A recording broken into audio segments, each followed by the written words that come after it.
আপনারা আজকে যে পরিস্থিতি, সেই পরিস্থিতির মধ্যে দিয়ে আপনারা যেভাবে রাজনীতির সাথে সংশ্লিষ্ট আছেন, সেই রাজনীতির কর্মসূচিগুলো আপনাদেরকে এখন বাস্তবায়নের জন্য আপনারা কাজ করবেন। আমাদের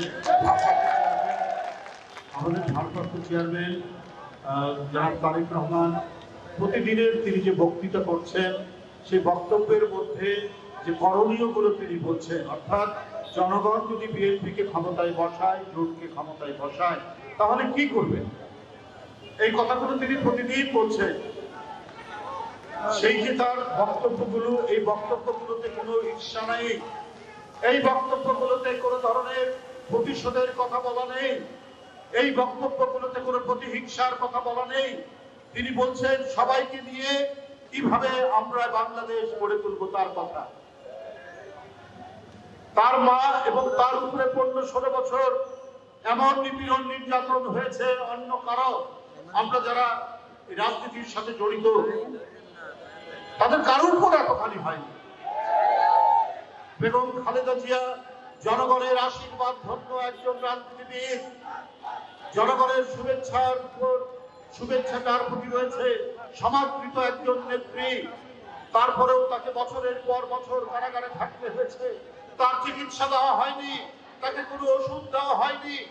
জনগণ সন্দেহ প্রকাশ করে শেখ হাসিনা কারা কর্তৃপক্ষের মাধ্যমে তাকে পয়জনিং করেছে কিনা, তার ওষুধের মধ্যে বিষ দেওয়া হয়েছে কিনা, এইটা নিয়ে আজকে মানুষ সন্দেহ পোষণ করে। কারণ যে মহিলা সুস্থ ছিলেন, কারাগারে যাওয়ার সময় তিনি হেঁটে গেলেন কারাগারের ভিতরে, সবাই দেখেছে, টেলিভিশনে দেখেছে, সেই মহিলা আজকে বারবার অসুস্থ হয়ে পড়ছে। 3 দিন 4 দিন পর তাকে হাসপাতালে নিয়ে যাওয়া হয়।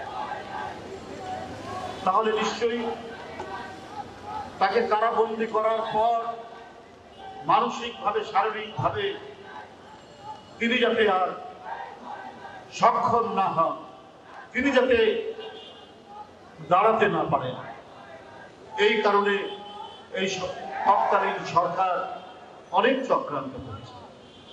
আল্লাহর রহমতে অনেকখানি তিনি সুস্থ হয়ে উঠলেও মাঝে মাঝেই তাকে হাসপাতালে। তো এই যে অত্যাচার, নিপীড়ন, নির্যাতন বেগম জিয়ার উপর, ভারপ্রাপ্ত চেয়ারম্যান তারেক রহমানের উপর, তারেক রহমানকে শারীরিকভাবে নির্যাতন করেছিল শেখ হাসিনা, আন্দোলনের ফসল মঈনুদ্দিন ফখরুদ্দিনরা।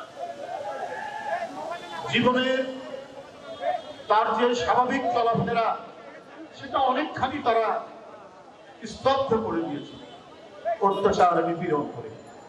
তিনি আল্লাহর রহমতে গ্রাজুয়ালি, ক্রমাগতভাবে তিনি সুস্থ হয়ে উঠেছেন এবং লন্ডন থেকে প্রযুক্তির মাধ্যমে বাংলাদেশের এক অঞ্চল থেকে আরেক অঞ্চলের প্রতিদিনের খবর, প্রতিদিনের সমস্যা, প্রতিদিনের যা কিছু তিনি সংবাদ পাচ্ছেন এবং তার জন্য যা কিছু করণীয় সেটা কোথায় কোন কর্মী অসুস্থ, কার চিকিৎসা হচ্ছে না, আন্দোলন সংগ্রামে কে পঙ্গু হয়েছে, কোন শহীদের বাড়িতে খাবার নেই, কোন শহীদের পরিবার তার সন্তানদেরকে স্কুলে দিতে পারছে না, এই সংবাদ পাওয়ার সাথে সাথেই তিনি আমরা বিএনপি পরিবার এবং বিএনপির নেতৃবৃন্দকে সেখানে পাঠাচ্ছেন, সেই পরিবারের পাশে দাঁড় করছেন, বিএনপিকে তিনি তাদের পাশে দাঁড় করাচ্ছেন।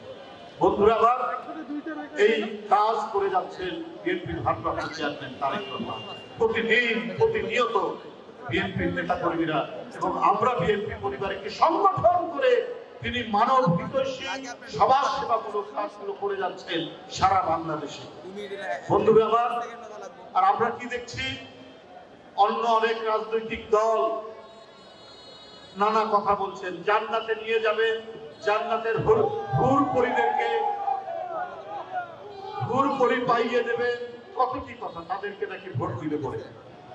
এই যে মিথ্যাচার, ভণ্ডামি শেখ হাসিনা যেমন করেছেন, টাকা লুট করছেন, তার মন্ত্রীরা লন্ডনে 150টি বাড়ি হচ্ছে, তিনি বলে বাংলাদেশের উন্নয়ন করছে। বাংলাদেশের মানুষকে নাকি তিনি একেবারে পেট ভরে খাওয়াচ্ছেন,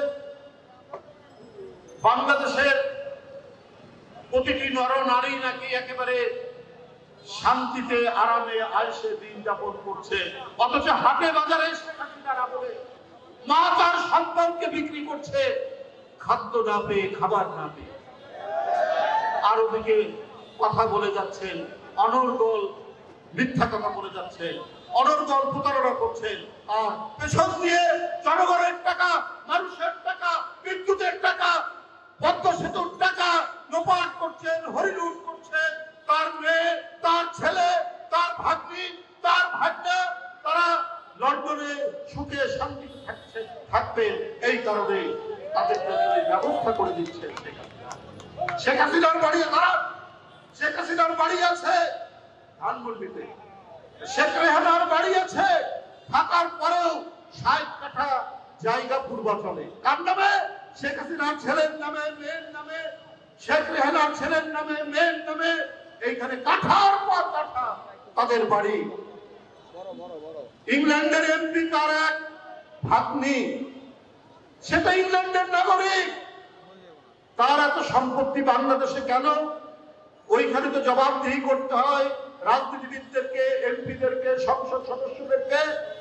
সেইখানে এখন খবরের কাগজে উঠে গেছে, এই নিয়ে গোটা সরকারের টানাটানি পড়ে গেছে। এই যে প্রতারণা, এই যে মিথ্যাচার, এই প্রতারণা মিথ্যাচার করে শেখ হাসিনা সে তার পাতানো সাজানো আইন শৃঙ্খলা বাহিনী দিয়ে জনগণের উপর নির্যাতন করে, গুম করে, খুন করে, ক্রস ফায়ার দিয়ে টিকে থাকার চেষ্টা করেছেন ১৬ বছর। সর্বশেষ হয়নি, টিকতে পারেননি। লুটেরারা টিকতে পারেন না, নির্যাতনকারীরা, নিপীড়নকারীরা, মানব হত্যাকারীরা, খুনিরা, তারা আলটিমেটলি টিকতে পারে না, তাকে পতন হয়। এখন নানাভাবে, নানা কায়দায় তিনি দেশের ভিতরে অন্তর্ঘাত করার চেষ্টা করছেন, পার্শ্ববর্তী দেশের সহযোগিতায় কিনা এটা মানুষ সন্দেহ করছে। সরাসরি তিনি হত্যার কথা বলছেন, দেশে সংঘাত তৈরি করার চেষ্টা করছেন। মিরপুরে রাসায়নিক গুদাম পড়ে যায়, ১৬ জন মানুষ মারা যায়, এর ২ দিন পর এয়ারপোর্ট পুড়ে যায়, তার ২ দিন পর লঞ্চ পুড়ে যায়, তার কয়েকদিন আগে আবার চট্টগ্রাম কয়েকটি স্থাপনা পুড়ে যায়। এই যে পোড়া, এই যে অগ্নি প্রজ্বলন, এই যে অগ্নি সংযোগ একটার পর একটা ঘটে যাচ্ছে বাংলাদেশে। এটা কারা? এটা জনগণ জানে, উপলব্ধি করছে। হঠাৎ করে একটি বাড়িতে আগুন ধরল সে এক কথা, কিন্তু একদিন ২ দিন পর পর বড় বড় স্থাপনা, এয়ারপোর্টের মতো স্থাপনা আগুন ধরছে, পুড়ে যাচ্ছে, ছারখার হয়ে যাচ্ছে। এটার পেছনে অবশ্যই একটি নাশকতার ষড়যন্ত্র রয়েছে, এবং তারা কারা, এবং তারা কারা এটা জনগণ জানে, এইটা জনগণ উপলব্ধি করছে। আরেকটি কথা বলি বন্ধুরা, মানুষ স্বস্তি এবং শান্তি চায়। শেখ হাসিনা বন্দুকের নল দিয়ে তিনি তার আইন পাশ করতেন। বন্দুকের নল জনগণের দিকে তাক করে যা ইচ্ছা তাই করতেন।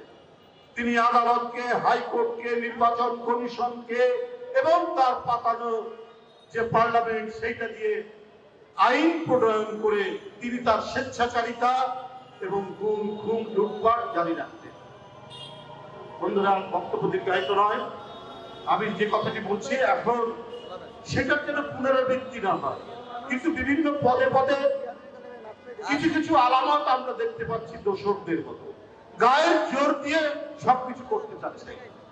কিন্তু ডক্টর ইউনূস সাহেবের আমলের তো গায়ের জোর থাকার কথা না, মানুষের কণ্ঠের স্বাধীনতা থাকবে, কথা বলার স্বাধীনতা থাকবে। এই স্বাধীনতা মানুষ ভোগ করবে এবং জনগণের ইচ্ছা